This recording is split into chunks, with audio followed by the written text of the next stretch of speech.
Madam, కొన్ని టైమ్స్‌లో మనకేంటంటే యూనివర్సిటీస్ అన్నీ అయ్యాయి. సమ్‌టైమ్స్ వీసాస్ అనేవి క్యాన్సిల్ అవుతూ ఉంటాయి. ఇది ఏ ఏ సందర్భాల్లో జరుగుతూ ఉంటాయి? ఇలా ఎందుకు అవుతుంటాయి అసలు? వీసా క్యాన్సిలేషన్ అనేది first thing reputation of the university వల్లే ఎక్కువ జరుగుతూ ఉంటాయి.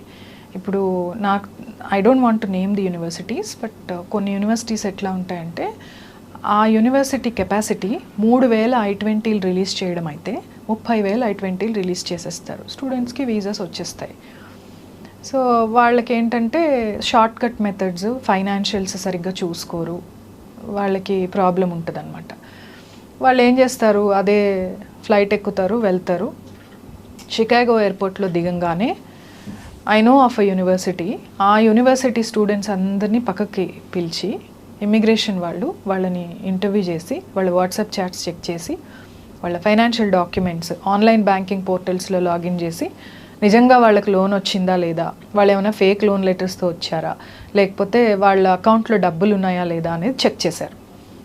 ఇవి అందరు స్టూడెంట్స్కి చేయరు, ర్యాండమ్గా ఎక్కడో